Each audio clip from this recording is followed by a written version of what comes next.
marco de claridad europeo para la resolución de los conflictos territoriales de soberanía? Existen conflictos territoriales de soberanía que, si no se regulan, se producen contextos en los que se generan graves vulneraciones de derechos, como los hemos visto, ¿no? Y como los estamos viendo también. Y para ello también es interesante partir del concepto, de la definición que en la investigación, en el proyecto de investigación, hemos concitado, ¿no? De cómo definimos los conflictos territoriales de soberanía. Pues los hemos definido como conflictos, es decir, disputas, en las que una parte relevante de la ciudadanía, de comunidades políticas subestatales, reivindican, sin reconocimiento suficiente por parte del Estado, en el que están integradas, la capacidad de decidir democráticamente su estatus político, incluida la posibilidad de que dichas comunidades se puedan constituir en estados independientes. Y vemos, por lo tanto, que esas disputas pues, existen y no se les da el cauce democrático y más acorde con los valores que sustentan la Europa del siglo XXI. ¿Y por qué necesitamos? Pues para que esos conflictos efectivamente no dejarán de existir, pero por lo menos se canalicen de acuerdo a los valores europeos que todos conocemos, ¿no? De democracia, Estado de Derecho y protección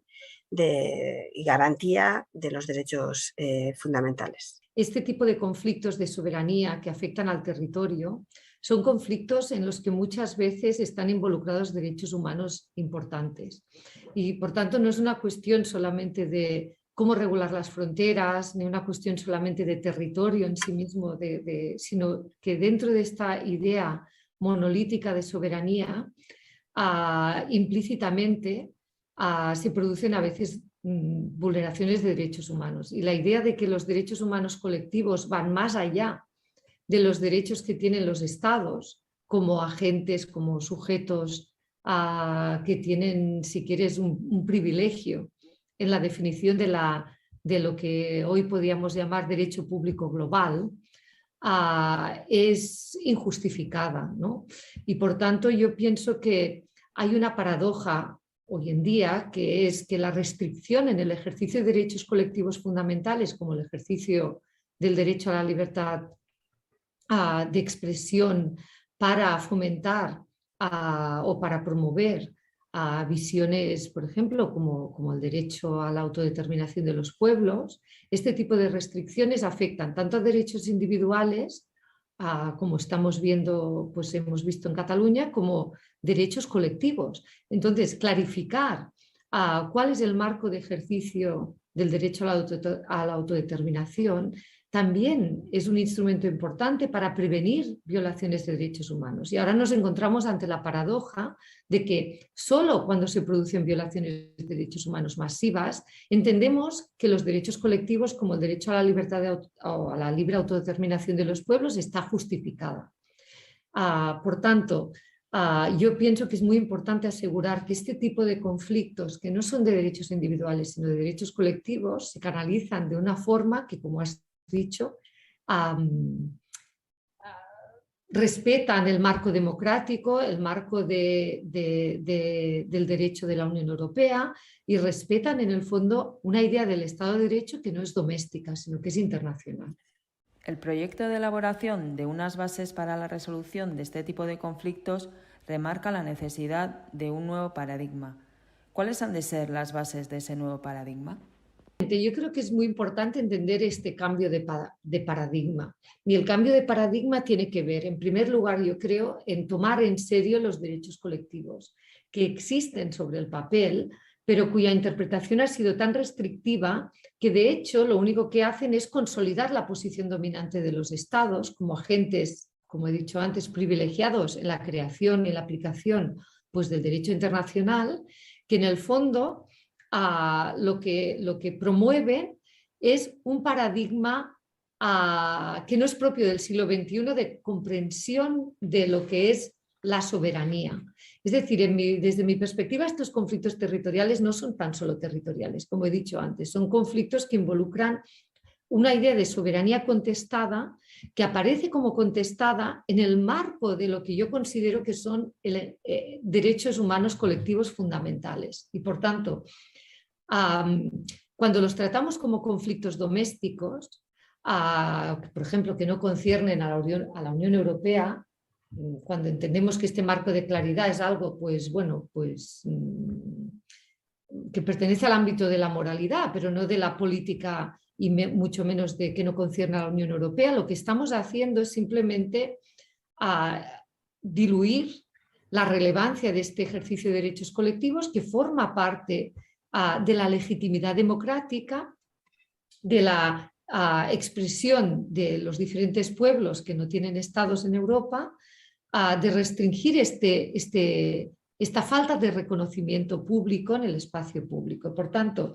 lo que requiere este cambio de paradigma, en mi opinión, es un cambio en la concepción de la soberanía, que pasa a ser de una soberanía absoluta en un modelo territorial rígido de fronteras que no son permeables,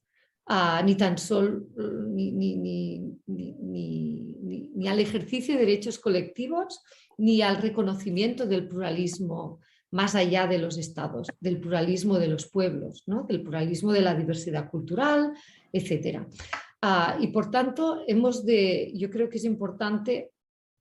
que el principio de subsidiariedad no se entienda como una carta blanca a los estados para limitar y excluir del ámbito del espacio público estas reivindicaciones legítimas. Y por tanto, el cambio de paradigma tiene que incorporar una idea o al menos tiene que poner en cuestión esta idea de soberanía como un absoluto, una especie de paradigma incontestable, donde todos los conflictos territoriales se reducen a conflictos domésticos. Y creo que es importante para la Unión Europea que trate estos conflictos porque también es importante desde la perspectiva de la seguridad. ¿Por qué? Porque la mayoría de conflictos violentos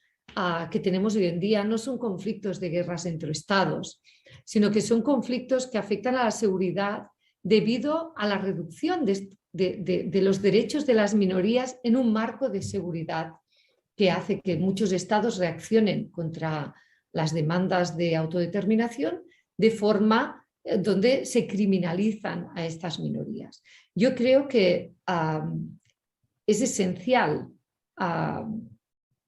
cambiar este paradigma de soberanía y entenderlo de una manera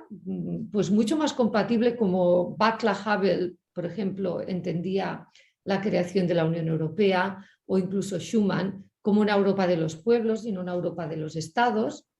cosa que requiere, como he dicho, flexibilizar la idea de soberanía y entenderla no como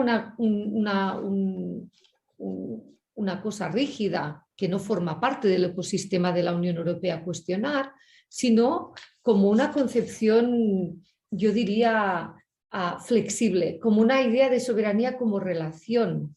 entre los diferentes pueblos y los órdenes económicos y transnacionales que se están creando, incluidos la Unión Europea, pero más allá de la Unión Europea también, y que por tanto la viabilidad de estos proyectos de autodeterminación en este contexto es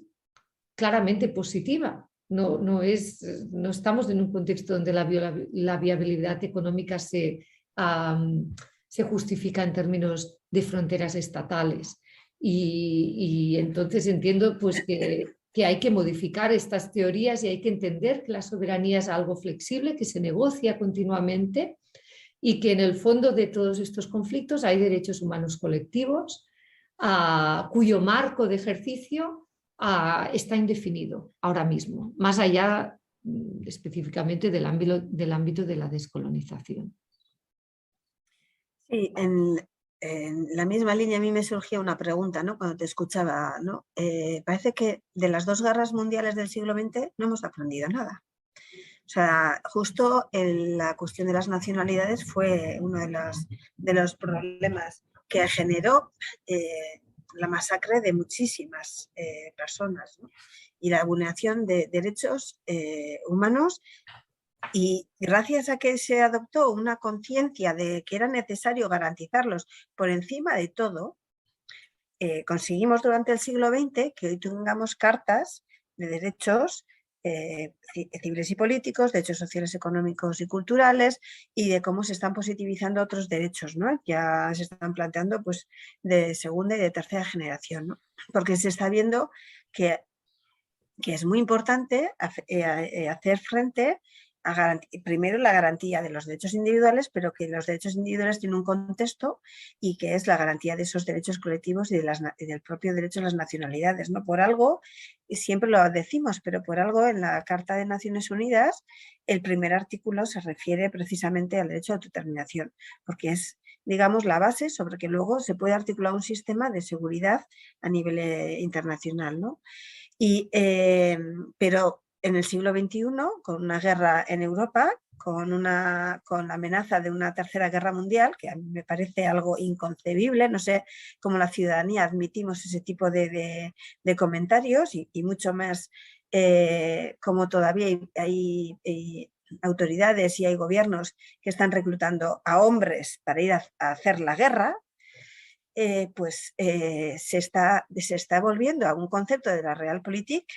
donde prima los intereses geoestratégicos o los intereses estatales por encima del buen vivir de las personas, pero es que de la misma dignidad de las personas. Y cuando decimos que hay que elaborar unas bases precisamente para la resolución de esos conflictos, es que estamos estableciendo las bases de una democracia de calidad mucho más avanzada, donde no se permitan guerras. O sea, no cabe que los estados utilicen la Realpolitik para conseguir una posición dominante, una posición de fuerza en una determinada negociación y que eso esté justificado a nivel de derecho internacional y que esté justificado porque ¿cómo no va a ser así? Todo el mundo lo hace. Eso quiere decir que no hemos avanzado en lo que es la concepción de la propia civilización estamos aplicando en mecanismos de la Edad Media para al final acabar en una mesa de negociación. Y si los conflictos territoriales que hay en Ucrania y en el este de Europa hubieran tenido su canalización a través de mecanismos deliberativos democráticos, si la Unión Europea no admitiera, si Naciones Unidas no admitiera la determinación de este tipo de vías, no justificara, pues por lo menos ya sabemos que las armas las tienen unos y eso pesa mucho, pero por lo menos habría una concienciación de que tenemos que establecer un estándar normativo europeo común en el que se han de respetar por todas las autoridades, por todos los poderes, y tiene que basarse en los principios que ha sido una conquista durante el siglo XX. El principio democrático, el principio de Estado de Derecho. El Estado de Derecho es límite al ejercicio del poder. El Estado de Derecho no es la imposición de concepciones de seguridad que están legitimadas para actuar contra comunidades que defienden una reivindicación legítima, sino que tenemos que buscar un concepto de seguridad que garantice y que proteja los derechos de las personas. Entonces, yo creo que el proyecto de establecer ese marco común de esas bases, lo que nos está es, quizás somos demasiado vanguardistas otra vez y todavía esa mentalidad que queremos crear, pues nos va a tocar crearla nosotros, pero para eso creo que es muy importante que vayamos hablando de la necesidad de un nuevo paradigma, que vayamos poniendo encima de la mesa, pues como tú bien dices, las bases de ese nuevo paradigma por un lado y las contradicciones que genera el no dotarse de ese marco común.